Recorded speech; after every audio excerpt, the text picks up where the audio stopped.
Revision से बनेगा division. ये वीडियो आपका डिवीजन बनाने वाला है क्योंकि इसमें समस्त क्वेश्चन ही महत्वपूर्ण है और बोर्ड एग्जाम में बार बार पूछे जाते हैं। आपको मैं डिटेल भी बताऊंगा क्वेश्चनों की। आपको कॉपी और पेन साथ में लेकर बैठना है। पहले क्वेश्चन से शुरू करते हैं। पहला क्वेश्चन आपको स्क्रीन दिख रहा है कि निम्नलिखित में से महात्मा गांधी जी ने कौन सी पुस्तक लिखी? बेटा जो इसका आंसर है हिंद स्वराज। ये पुस्तक लिखी थी गांधी जी ने 1909 में लिखी थी। ठीक है, अब थोड़ी गांधी जी की बात कर ले। आपको पता है कि गांधी जी भारत साउथ अफ्रीका से कब लौटे थे?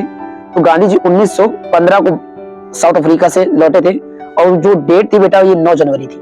9 जनवरी को हम लोग प्रवासी भारतीय दिवस के रूप में मनाते हैं। ठीक है, 1917 में गांधी जी ने चंपारण सत्याग्रह किया था। 1918 में गांधी जी ने खेड़ा सत्याग्रह किया था। ठीक है, फिर 1918 में ही गांधी जी ने अहमदाबाद मिल मजदूर क्या बात है सर, क्या बात है सर, एक आंदोलन किया था। ठीक है, 1920 में असहयोग आंदोलन चलाया था। ठीक है, 1930 में सिविल डिसओबीडियंस मूवमेंट CDM सविनय अवज्ञा चलाया था। ठीक है, और 6 अप्रैल से ये शुरू हुआ था। ठीक है, 1930 में। तो इतनी चीजें, इतने क्वेश्चन गांधी जी से बन रहे। अब मैं अन्य महत्वपूर्ण क्वेश्चनों को डिस्कस करता हूं। पहला क्वेश्चन ये कि संवाद कौमुदी किसकी रचना है? तो बेटा ये मैंने यहाँ पे लिख दिया, इसको पढ़ लीजिए। जो हिंद स्वराज है महात्मा गांधी जी की है। ठीक है, और बेटा गांधी जी का कथन ये है कि प्रकृति हमारा पेट भर सकती है, पेटी नहीं। आपने ये पढ़ा होगा संसाधन वाले लेशन में। ठीक है, संसाधन और विकास वाले लेशन में। कितनी महत्वपूर्ण लाइन है। और SST एकमात्र ऐसा सब्जेक्ट है जिसमें आप कुछ भी लिख सकते हैं। ठीक है, किसी भी पोर्शन का आप कहीं भी लिख सकते हैं, लेकिन सही लिख सकते हैं। ठीक है, गाने वगैरह नहीं लिखने हैं आपको कि आप गाने लिखकर चले आ रहे हैं, नहीं। ठीक है, प्रकृति हमारा पेट भर सकती है, पेटी नहीं। अर्थात इसके कहने का तात्पर्य यह है कि हमारी जरूरत की चीजें तो पूरी कर सकती है, लेकिन हमारे लालच को पूरा नहीं कर सकती है। ठीक, अब बात करता हूँ संवाद कौमुदी। संवाद कौमुदी किसकी रचना है बेटा? तो ये राजा राम मोहन राय जी की रचना है। कौन सी? संवाद कौमुदी। अगली बात कर लेते हैं गुलामगिरी। ये किसकी रचना है? तो ज्योतिबा फूले जी की रचना है। अगली बात कर लेता हूँ कि डिस्कवरी ऑफ इंडिया किसकी रचना है बेटा? तो ये जवाहरलाल नेहरू जी की रचना है। और जवाहरलाल नेहरू जी ने, आपने डैम पढ़ा होगा, डैम यानी बांध। तो बांधों को आधुनिक भारत का मंदिर कहने वाले भी व्यक्ति कौन है? पंडित जवाहरलाल नेहरू जी। पंडित जवाहरलाल नेहरू जी भारत के पहले प्रधानमंत्री हैं और सबसे लंबा कार्यकाल प्रधानमंत्री के तौर पर पंडित जवाहरलाल नेहरू जी का ही रहा है। अगले क्वेश्चन की तरफ मूव करते हैं। अगला क्वेश्चन आपको स्क्रीन में दिख रहा है कि निम्नलिखित में से कौन सा जोड़ा सही नहीं है बेटा?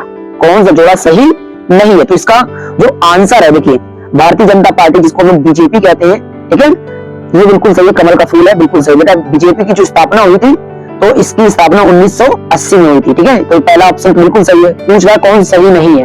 भारतीय राष्ट्रीय कांग्रेस INC जिसकी स्थापना बेटा 1885 में हुई थी। कब हुई थी? 1885। इसका हाथ का पंजा, ये भी बिल्कुल सही है। पूछ क्या रहा है? सही नहीं है। ठीक है, तो दो तो बिल्कुल सही निकल गए।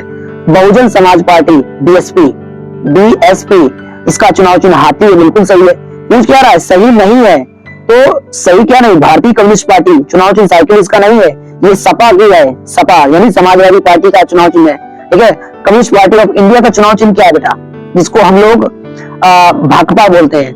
नहीं, भाकपा नहीं, मार्क्सवादी कम्युनिस्ट पार्टी। इसका जो बेटा चुनाव चिन्ह है हसिया और हथौड़ा है। हसिया और हथौड़ा और एक सितारा। ठीक है, तो यही सही नहीं है। इतनी जानकारी आपको इस क्वेश्चन से मिली है। अगले क्वेश्चन की तरफ मूव करते हैं बेटा। सबसे इंपॉर्टेंट पॉइंट, सबसे इंपॉर्टेंट क्वेश्चन है कि निम्नलिखित में कौन सा सर्वोत्तम गुण वाला कोयला है? तो इसका जो आंसर बेटा एंथ्रेसाइट। क्या आंसर है? एंथ्रेसाइट। अब मैं थोड़ा सुनिएगा, आपको ABCD आती कि नहीं? ABLP। A for anthracite, B for bituminous, L for lignite, P for peat. ये 4 प्रकार के कोयले भारत में पाए जाते हैं।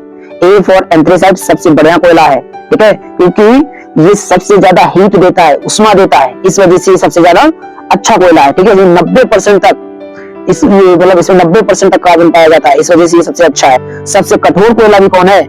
एंथ्रेसाइट। तो यही पूछ रहा है कि सर्वोत्तम गुण वाला कोयला कौन है। अच्छा, एक क्वेश्चन आपके लिए ये है कि बेटा कोयला किस प्रकार का संसाधन है? तो कोयला एक अनवीकरणीय संसाधन है।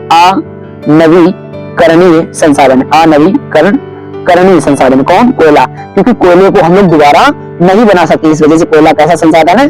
अनवीकरणीय संसाधन है। बात कर लेते हैं बिटुमिनस की। इसकी बात कर लेते हैं बिटुमिनस की। बेटा बिटुमिनस को हम लोग सॉफ्ट कोयला भी कहते हैं। क्या कहते हैं? सॉफ्ट कोयला। और बिटुमिनस भारत में सबसे ज्यादा पाया जाता है बिटुमिनस टाइप का कोयला। ठीक है, सबसे अच्छा तो एंथ्रेसाइट होता है, लेकिन भारत में कौन सा पाया जाता है? बिटुमिनस पाया जाता है। ठीक है, और बेटा बिटुमिनस कोयले को हम लोग धातु शोधन में प्रयोग करते हैं। ठीक है, और इसमें कार्बन की मात्रा 70% पाई जाती है। एंथ्रेसाइट में कितनी पाई जाती थी? 90% पाई जाती है, और इसमें कितनी पाई जाती है? 70%। ठीक है, अब बात कर लेता हूं लिग्नाइट की। ठीक है, किसकी? लिग्नाइट की। इसको हम लोग भूरा कोयला भी कहते हैं। किसको? लिग्नाइट को। ठीक है, और इसमें जो कार्बन की मात्रा है वो लगभग 60% के आसपास पाई जाती है। एक क्वेश्चन ये पूछ लिया जाता है बेटा कि जो नवेली कोयले की खान है ये किस राज्य में? बेटा तो इसका आंसर है तमिलनाडु में। ठीक है, और ये भी बोर्ड एग्जाम में पूछा गया है क्वेश्चन। ठीक, और एक क्वेश्चन आपसे ये पूछ लिया जाता है कि सबसे बेकार कोयला कौन है? तो सबसे बेकार जो कोयला होता है, ठीक है, या जो नमी युक्त कोयला होता है वो बेटा पीट होता है। कौन होता है? पीट। ठीक है, और बेटा इसमें कार्बन की मात्रा बहुत कम पाई जाती है, सबसे ज्यादा धुआं यही फेंकता है। ठीक है, देखो नाम में ही क्या आ रहा है? पीट। पीट दिया गया, बेकार है। ठीक है, अच्छा एक क्वेश्चन आपके लिए ये है कि कोयले की राजधानी किसे कहा? कोल कैपिटल ऑफ इंडिया किसे कहा जाता है? तो धनबाद को कहा जाता है। किसको कहा जाता है? धनबाद को कहा जाता है। बेटा एक क्वेश्चन बोर्ड एग्जाम में पूछा गया 2022 में और 2020 में कि झरिया किस खनिज के लिए या किसके लिए प्रसिद्ध है? तो बेटा झरिया किसके लिए प्रसिद्ध है? कोयले के लिए। इतने क्वेश्चन आपको इस क्वेश्चन से मिले हैं। ठीक है, अब देखिए अगला क्वेश्चन है कि निम्न में से कौन शस्य ऋतु नहीं है? इसका आंसर है सावन। बेटा अब बात करते हैं रबी फसलें कौन सी होती है? रबी फसलें कौन सी होती है? बेटा रबी फसलें वे फसलें होती हैं जिन्हें हम लोग अक्टूबर से लेकर दिसंबर माह में बोते हैं। दिसंबर माह में बोते हैं। कौन सी फसलें कहलाती हैं? रबी फसलें कहलाती है, और 5 से 6 माह बाद काट लेते हैं। अक्टूबर से दिसंबर में बोई जाती है। ठीक है, 5 से 6 माह बाद अर्थात अप्रैल से लेकर जून के बीच में इनको काट ली जाती है। कौन सी फसलें कहलाती हैं? रबी फसलें कहलाती हैं। सर रबी फसलों के एग्जाम्पल बता दीजिए। बेटा सबसे बड़ा जो एग्जाम्पल है गेहूं, दूसरा है चना, ये सभी रबी फसलें हैं। गेहूं, चना। ठीक है, और बेटा और एक याद रखिए सरसों। ठीक है, सरसों। ठीक है, तो ये सब कैसी फसलें हैं? रबी फसलें। अब बात करता हूँ खरीफ फसलें। खरीफ फसलें वो फसलें होती है बेटा जिन्हें हम लोग जून से लेकर जुलाई माह में बोते हैं और सितंबर से लेकर अक्टूबर तक काट लेते हैं। खरीफ फसलें कहलाती हैं। सर एग्जांपल बताइए। बेटा एग्जांपल इसका कपास। क्या है? कपास। ठीक है, जूट। ठीक है, और आपने मक्का सुना होगा, मक्का, ज्वार। ठीक है, ये सभी कैसे हैं? खरीफ फसलें। बेटा कपास और जूट को याद रखिएगा, ये बोर्ड एग्जाम में बार बार पूछे जाते हैं।